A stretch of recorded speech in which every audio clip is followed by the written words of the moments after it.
Hi there everyone, it's Misty. Happy Wednesday. It is Wednesday, May 20th, 2020, and today I'm here with an update video for you guys. How you been?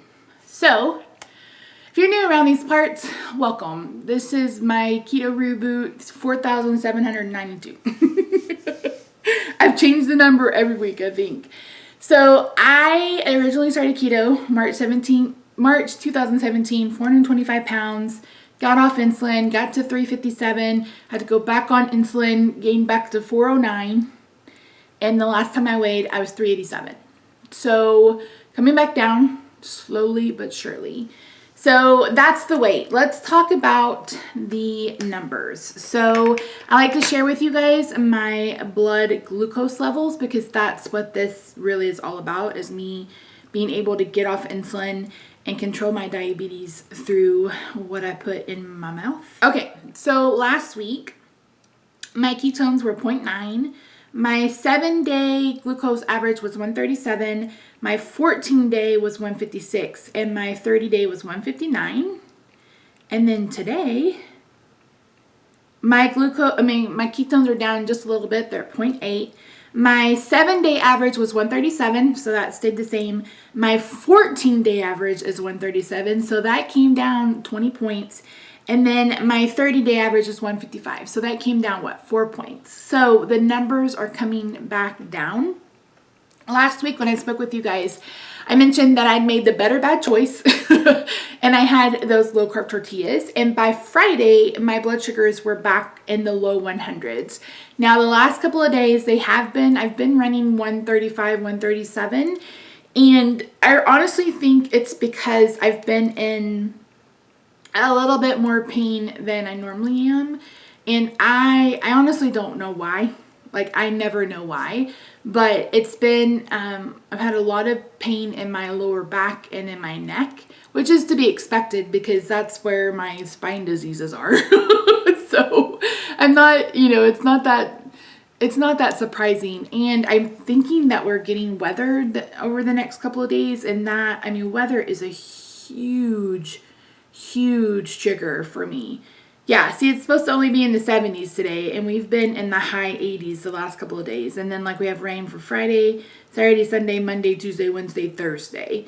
So when the weather gets like this, my body, I'm at that age, y'all. I'm at that age.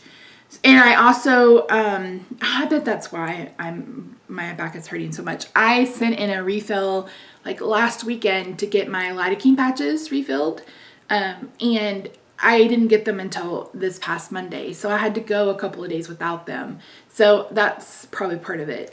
I know a lot of people don't get relief from lidocaine patches. I am so very lucky that I do get some relief from lidocaine patches. And I also start my day with tramadol, and if I have to, I'll take it more throughout the day. I really try not to, unless it's just getting to the point where I can't function, then I'll take some more during the day, but I've been really trying hard not to. So as far as insulin, my blood sugar was 102 when I woke up on Sunday.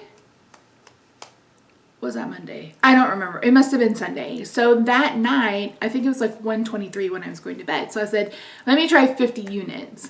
And when I woke up the next morning, it was in the 140s. So it hadn't gone up that much from where it had been. But again, I don't know if that's because I went down 10 units, because I went back up to 60 and I'm still in the 130s or whatever. Basically, when I go to bed and when I wake up, my blood sugars are within 10 points of each other. So I am thinking that beginning maybe Saturday or Sunday, I'm going to drop back down to 50 units. I may even try 40 units and we'll see what happens. I still have, 5 more weeks until I said I wanted to be off insulin by the end of June. So I have 1, 2, 3, 4, 5, 6, basically 6 weeks for that to happen. If it doesn't happen, I'm not going to stress about it because stress raises your blood sugar, and that's kind of defeating the purpose. But I am going to do my best to keep going.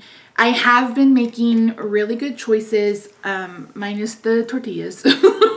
Those I know a lot of people have those in their diets, and if you do, I'm really happy for you, but I just cannot. They blow my blood sugar out of the water, and I know they do, but like I said, Mother's Day is hard for me, and I was emotional, and instead of binging on traditional, tortilla tacos or whatever, I went the lower carb, better option route. So it is what it is. Since then, things have been pretty good. I've been a little bit better emotionally and mentally. Like, I feel like I'm in a really good place. Yeah, I just feel like I'm doing better. So the one thing that continues to be an issue is my myasthenia. And yesterday I had this burst of energy. So I made homemade meatballs for dinner.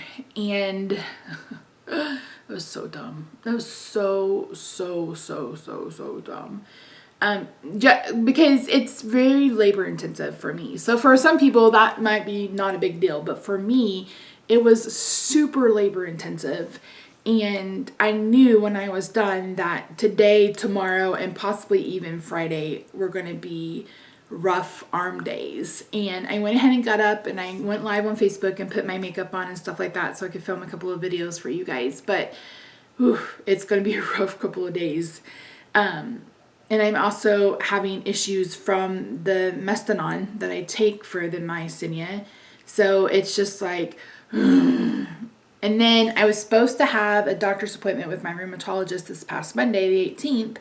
And I called them. I don't remember if we talked about this on the last video. And if we did, I'm sorry to be redundant. But I was like, can we do telemed again? And she was like, no, you really have to come in because she wants to do labs. And I said, well, I'm not coming. And I said, schedule me for the middle of June, end of June. And because they're like, well, we're taking all the precautions that we can. And I was like, I realize that. I said, but they're not in a medical building. And that's the issue.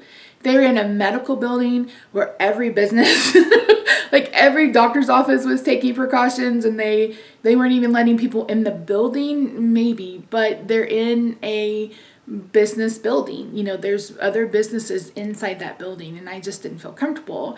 So I rescheduled it, and then her nurse calls me on Monday, and she was like, you need to call and make an appointment because we're not refilling your prescription until you get here. And I was just like, I'm not going to allow you to bully me into doing something that I'm not comfortable with doing. So Rob's like, what are you going to do? I was like, I just won't have the medication for 2 weeks. I said, I was off of it for 3 months. I said, 2 weeks is not going to kill me, but you're not going to bully me into coming in when I don't feel comfortable. I mean, I have to go to my endocrinologist at the 1st of June. It's like June 3rd. And I'm nervous about that appointment. And that building is, the Diabetes Wellness Center is in its own building. They have their own entrance. Like, there's nothing else there because it's at a hospital, and I don't have to go go into the big hospital. But I'm still nervous as all get out for that appointment, and that's in a more controlled environment. So, yeah, and I don't know that I don't know if it's worth it to try to find, and that's the other thing. I was like, if she just needs blood work, call it in the LabCorp. There's a LabCorp close to where I live, and it's its own standalone building with its own entrance. Like, I wouldn't have to walk through a hospital. I wouldn't have to go through a huge building, because that to me is my biggest concern, because I'm in Texas and they're starting to open back up, and there's so many people who just don't care. They just don't care. And because like there's a mask order and half the people aren't even wearing their masks. So it's just not worth it for me. And maybe I'm overreacting. I don't care. It's just not worth it to me. So I'm going to go at the end of June. Like, even seeing my regular doctor, he wouldn't telemed. And I was like, I'll see you guys in July. And if it's still the way it is, maybe I'll push that back to August or September. So it's like I'm not having any other symptoms either. And that's the other. And then I see her like every other appointment. So it's like, if you just need blood work and I'm not having any other symptoms, just call it into the lab. Let me go take blood work, and then we can just go without seeing each other. But they get paid the big bucks to know more than me. So it is what it is at this point. I mean, like I said, I'm not having any new symptoms. She told me that I mentioned that I've been having issues with this finger in this joint, and she said she thinks it's a trigger finger, which I think is probably right. I had surgery on this thumb December 2017, and I really want to go get a cortisone shot in this finger, but again, I'm worried about going, and yeah, it's just, I don't know, maybe I'm just stressed for nothing, but myasthenia is already a disease that causes issues with breathing in your lungs, and to get something that causes issues with your breathing in your lungs on top of it is just, it's just so scary. So yeah, but anyway, yeah, other than that, I'm doing okay. I did my hair today. My little part is, I'm telling you guys, I barely have any hair, but I just did a little bit, and I bought the Bosley had a hair regrowth system, shampoo, conditioner, and some kind of foam.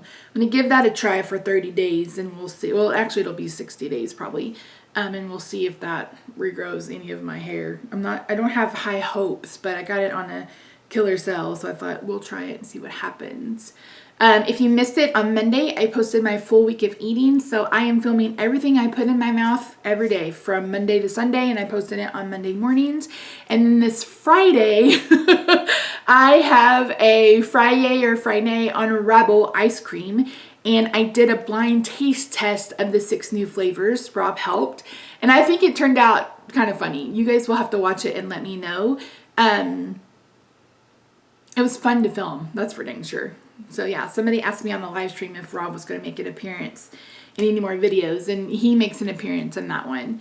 So it was pretty fun, pretty funny. But anyway, other than that, I'm just trucking. I'm just doing what I can do.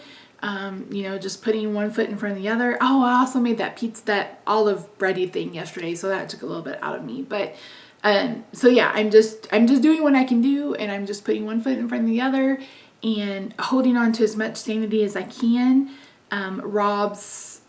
It sounds like Rob's going to be home through the new year. Like, he'll be here until at least 2021, working from home.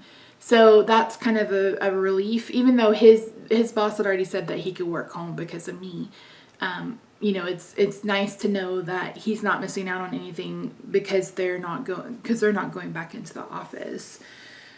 So yeah, so that's it, guys. Thank you so much for joining me. I really appreciate you. I really appreciate your comments. Thanks to those of you who are watching all my videos. I appreciate it. I know not everybody loves the beauty content, but like I mentioned in one of those videos, it's like this weight loss journey isn't the only part of me. There are many parts. And when I started this channel, it was supposed to be a companion channel to my Jolly Fat Elf channel and post anything personal over here. And right now, playing with makeup, you know, it's just something that's able to kind of take some stress away and just gives me a chance to just talk to you guys. That's not about keto necessarily, and just throw some makeup on my face and share it with you guys. So I know it's not everyone's cup of tea, and I've been losing subscribers, but at the end of the day, you know, this is just me, and I just want to share all of me. So that's what I'm going to do. But anyway, I'll see you guys on Friday for that Friday or nay. I'll see you guys, I think it's on Sunday, for another Get Ready with me. And I'll see you guys next Monday for my full week of eating. So have a fantastic day, week, month, year, wherever you are. Hope you're staying safe, sane, consensual. And I'll see you guys next week. Bye for now.